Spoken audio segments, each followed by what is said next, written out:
Wonderkid Norwegia yang eligible bela Indonesia. Media asing ragukan skuad Garuda dan pemain naturalisasi. Kiprah sebagian penggawa Garuda di Eropa. Perjuangan kiper muda keturunan di tanah Belanda. Assalamualaikum warahmatullahi wabarakatuh. Salam olahraga.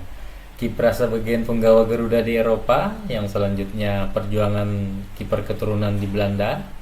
Selanjutnya Wonderkid Norwegia pilih Indonesia. Dan yang terakhir media asing ragukan skuad Garuda. Coba saksikan bersama ya. Kiper andalan timnas Indonesia Martin Paes akhirnya mendapat kesempatan bermain untuk pertama kali sejak di Get Ajax pada awal bulan ini.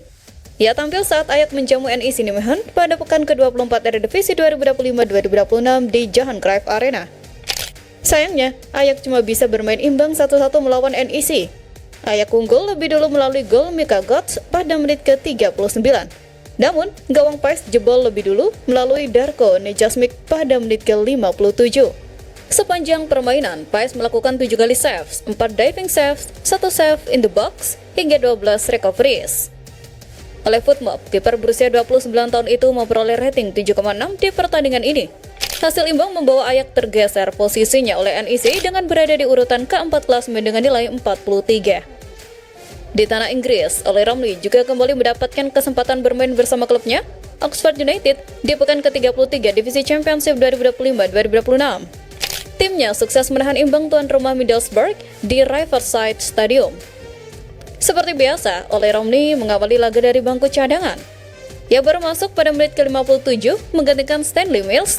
Oleh Footmob, Oleh Romney mendapat rating 5,9.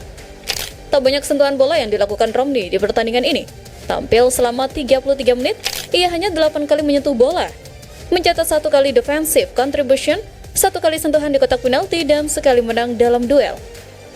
Bergeser di kompetisi sepak bola Belgia, gelandang jangkar andalan timnas Indonesia Joy Pelupessy kembali bermain bersama Lommel pada pekan ke-26 kasta kedua Belgia. Di pertandingan ini Lommel menang meyakinkan 3-2 atas tuan rumah KSC Lekeren di Dagenham Stadion. Pelupessy memulai permainan sebagai starter dan tampil selama 72 menit sebelum digantikan Lautaro Lopez. Ia memperoleh rating 5,9 oleh Footmob. Selama di lapangan, Pelupessy melakukan 96% akurasi passing, 3 defensive contribution, 2 kali mengumpan ke daerah pertahanan lawan, 1 kali tackle, 1 sapuan, 1 intercept, dan membukukan 1 kali recoveries. Masih berusia sangat muda, kiper keturunan Indonesia di Belanda ini layak untuk terus dipantau oleh pihak PSSI.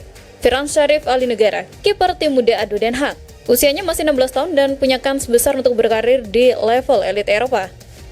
Di tengah persaingan ketat sepak bola usia muda Belanda, Firhan tak hanya berjuang mengamankan posisi di bawah Mistar, tetapi juga menjaga komitmennya sebagai seorang muslim, termasuk tetap berpuasa saat Ramadan meski harus menjalani latihan dan pertandingan. Berkarir di Belanda bagi pemain muda tentu bukan hal mudah. Bukan hanya soal mengejar karir, namun juga menjaga ibadah sebagai umat beragama. Firhan menghadapi tantangan tersendiri sebagai muslim di lingkungan yang mayoritas non-muslim. Kondisi ini memang berat, tapi saya tetap berusaha menjalankan kewajiban saya sebagai muslim, ujar Firhan. Berlatih dan bertanding dalam kondisi berpuasa tentu menguras energi lebih besar. Namun, hal itu tak menyurutkan semangatnya untuk tetap disiplin, baik dalam urusan profesional dan ibadah sebagai seorang muslim. Firhan yang lahir di Zoetermeer, Belanda pada 24 Januari 2010, merupakan pemain keturunan Serang Manado. Musim 2025-2026 menjadi musim keduanya bersama Akademi ADO Den Haag. Sejak bergabung pada 1 Juli 2023 dari HBS Zurich, Firhan menunjukkan perkembangan pesat. Pada musim pertamanya, ia ikut membawa timnya promosi ke divisi teratas kompetisi usia muda di Belanda. Sebuah pencapaian yang membuktikan kapasitasnya sebagai penjaga gawang muda potensial. Dengan tinggi badan 1,76 meter di usia 16 tahun, Firhan dikenal sebagai kiper dengan refleks cepat dan keberanian dalam duel 1 lawan 1. Perjalanan Firhan sebagai kiper terbilang unik. Ia baru serius menekuni posisi penjaga gawang sekitar 2 tahun lalu saat mulai berlatih di MHD. Dalam waktu relatif singkat, performanya menarik perhatian sejumlah klub profesional BVO sebelum lahirnya memilih ADO Den Haag. 1. Samuel Silalahi. Lahir dan tumbuh besar di Norwegia, Samuel Silalahi punya garis keturunan Batak dari kedua orang tuanya. Tak heran jika ia memakai marga di belakang namanya. Beroperasi sebagai gelandang serang, Samuel Silalahi justru telah lebih dahulu mendapat panggilan Norwegia U20, tepatnya pada awal 2025 silam. Pemain berpostur 177 cm tersebut bahkan direkrut Storms Godset pada 2022 dan langsung promosi ke tim senior hingga menyegel tempat utama 2 tahun berikutnya. Pada musim ini, Samuel Silalahi telah bermain sebanyak 13 kali untuk klub tersebut di Liga Norwegia dan pada 2024 mencatatkan 1 assist dari 14 pertandingan. 2. Azadin Ayub Hamane. Identitas Indonesia seorang Azadin Ayub Hamane datang dari sang ibu yang berasal dari Cirebon, Jawa Barat, sedangkan ayahnya berkewarganegaraan Maroko. Berdarah Indonesia dan Maroko, Azadin justru lahir di Maroko, sehingga saat usia dewasa nanti, dia punya 3 pilihan kewarganegaraan.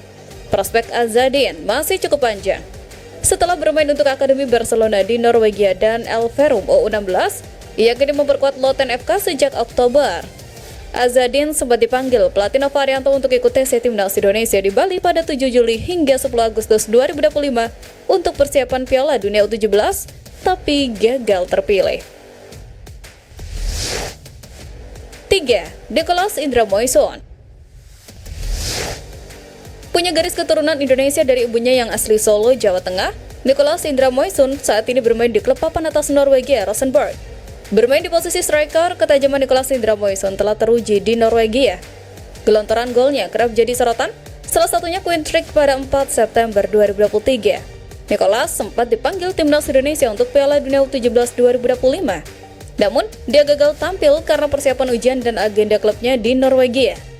Kini, striker kelahiran 13 Januari 2010 tersebut menjadi andalan Novarianto. Ia tampil dalam laga uji coba timnas Indonesia U17 lawan Cina beberapa waktu yang lalu. Sebuah analisis sinis yang sangat memancing emosi baru saja dilontarkan oleh sejumlah media luar negeri terkait peluang juara skuad Garuda di turnamen regional terbesar kawasan Asia Tenggara pada tahun ini. Menjelang bergulirnya ajang bergengsi Piala AFF edisi 2026, beberapa portal berita asing secara terang-terangan menyuarakan keraguan amat besar terhadap kapasitas timnas Indonesia untuk bisa keluar sebagai kampion. Salah satunya ialah media Vietnam BTV yang menilai kehadiran pemain naturalisasi belum tentu membuat Indonesia lebih kuat dibanding Vietnam pada edisi kali ini. Sekalipun timnas Indonesia dapat menurunkan sejumlah pemain naturalisasi yang kembali dari Eropa di Asian Cup atau AFF pada bulan Juli dan Agustus, mereka belum tentu dianggap lebih kuat daripada Vietnam. Tulis media tersebut. Menariknya, media tersebut juga membandingkan situasi saat ini dengan pertemuan kedua tim pada akhir 2023 hingga awal 2024. Saat itu, Vietnam kalah dalam 3 pertandingan melawan Indonesia pada putaran kedua kualifikasi Piala Dunia 2026 Zona Asia dan Piala Asia 2023. Menurut mereka, kondisi Vietnam kini berbeda setelah pergantian pelatih. Di bawah asuhan Kim Sang-sik, Vietnam disebut tampil lebih stabil dan mampu meraih sejumlah gelar turnamen regional dalam beberapa tahun terakhir. Sementara itu, timnas Indonesia kini berada dalam fase baru bersama John Hartman. Kehadiran pemain naturalisasi dari Eropa kerap menjadi sorotan karena dianggap menambah kekuatan skuad Garuda.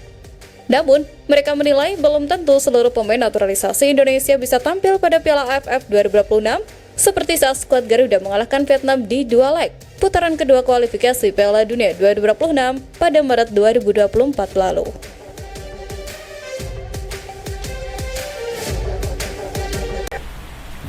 Oke, itu saja untuk video saya saat ini. Nantikan video saya selanjutnya. Sampai jumpa.